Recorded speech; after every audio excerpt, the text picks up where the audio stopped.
There is an energy of karmic dredging, which is just a term that came to my mind. And in the dream state, we are purging a lot from our childhood, especially, and not just the childhood, but also early lives, like past lives, is what I mean to say. So, the one thing in your life that is very deeply affected over and over by your karmic patterns. So, for instance, if you are familiar with your astrological chart, then this is where there is most commotion, there always has been most activity. It is the area which has the greatest challenge for you. So, the energy of that is what you will be purging. You may have dreams where you are literally looking at your physical body and there is some illness in the physical body in the dream state. There's nothing to be afraid of. This is happening in the dreams because it's causing a certain release of what has been stored in the body, as well as in what has been stored in the perception field, what we allow ourselves to feel.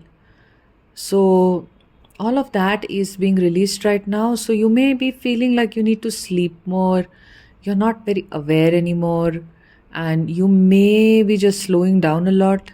And you have to allow that. Allow and lean into slowing down, lean into inactivity, because this energy itself is so heavy.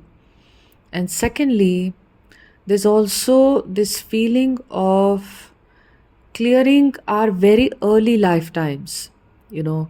So maybe thousands of years ago, the imprints of that are also being cleared off right now.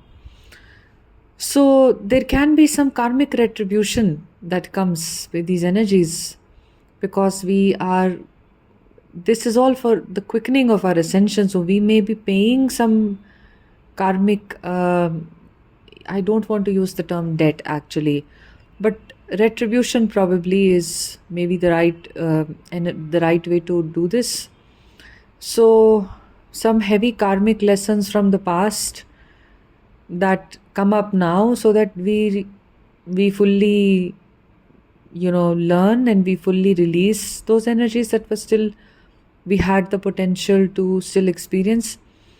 So very important that you slow down and you don't do anything unnecessary if you don't want to, like don't exert yourself into playing the roles that you've been playing. Suppose you play the role of a caretaker, then slow down in that role of a caretaker. Let things happen more rather than taking on the responsibility of the caretaker that you did, feeling yourself to be overly responsible for beings or people in your life. That role you are being asked to release, not fully, but make it more conscious, make it more aware. Don't unnecessarily put your energy into everything, into rescuing everybody, into managing things around you. If your body is saying no to something, then just say no to that.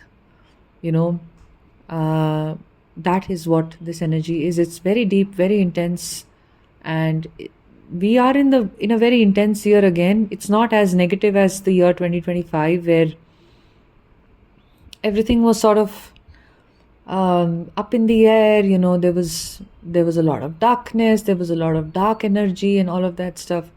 This time it is less of that, but it is still nevertheless quite intense.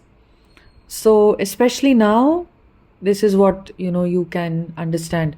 And one more thing is, like, notice the weather patterns outside which are around you. So what is inside of us is outside of us, and sometimes even vice versa, like what is outside also impacts the way we are inside. So if you're staying in a place where there are lots of storms happening, so that is an energy that can also touch you, because physically that place must be going through a certain type of an ascension that allows for storms to happen, or that warrants a stormy weather, like a lot of rain, a lot of wind, and that kind of an energy is always, it it is an energy of upheaval, or cataclysm is a word that is coming to me.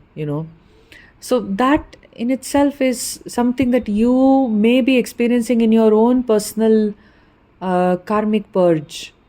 And this is why that heaviness can touch you in this manner, where externally you may feel that if I exert myself too much, or if I'm not very careful, then I am running into some kind of a trouble.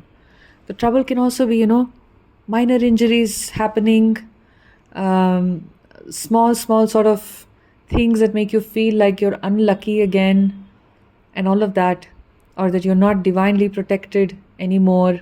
That kind of a feeling can come, but it's not true. You're always divinely protected. We must have faith in the divine protection and in the divine, irrespective of what we go through, you know. So it's not a reduction in the protection, it's more of the heavy energy that is causing this very deep karmic cleanse to take place. So, so what I'm getting from the collective guides is also this Hindi word. It's called uthal puthal. It's basically upheaval. Like everything is going to go topsy turvy. Everything is going to go awry. What we know to be familiar will become unfamiliar. What we know to be unfamiliar will become familiar.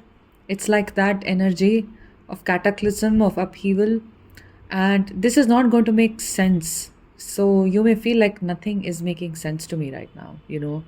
And this is an energy which is basically going to keep coming, and or may continue to be there.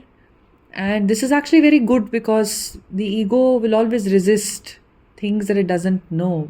So it leads to a certain egoic breakdown in the spaces where we take it for granted. We take things or places or situations for granted. Those will not be the way we expect them to be.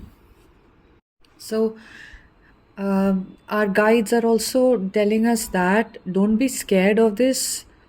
Allow this to happen, because change is happening. And specifically for twin flames, this is going to cause a lot of wound healing probabilities to rise up. So excellent time to slow down, to work with the shadows of especially those recurring flashbacks, traumas. I don't know how many of you have flashbacks. If you do, please comment down below so that I know a little bit more about whether in your spiritual awakening you started remembering your past terribly through flashbacks, through nightmares, through dreams. And did you start visiting those timelines? Did repressed memories start coming forward? Then definitely comment and let me know that that has happened to you.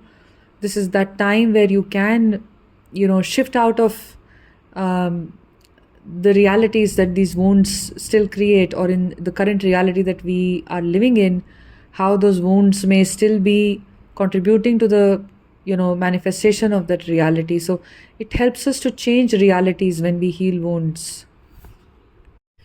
As usual, always remember that whenever an energetic update is shared with you, your own inner awareness creates a lot of difference in how you go through energies, okay? So if you are very anchored in your higher self and you are anchored in stillness, this is just passing weather. This is not something that has such consequential shifts. But of course, this does create shifts, but it doesn't have to be something which is life or death, okay? Your inner awareness and the variability of your states of awareness as different individuals creates a lot of difference. So it's just very interesting that right now we are in a momentous time when the earth is shifting her consciousness. So we see and we participate because our bodies are literally the earth. We are fully participating in these shifts, right? So awareness, stillness is always encouraged, is always there. Connecting with the divine is always amazing and wonderful, whatever may be the personal repercussion of this for you. And if I receive more updates or something else, I will continue to post. And I'm sending you a lot of love. If you wish to work one on one with me, we go very deep in these sessions. We do some deep healing work. Click on the first link to see the details of these sessions, what they are, and how they're priced.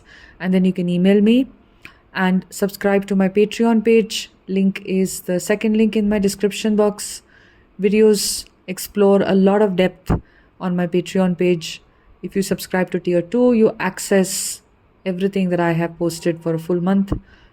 You can check my Patreon page. It may be something that guides you and helps you out. I'm sending you so much love.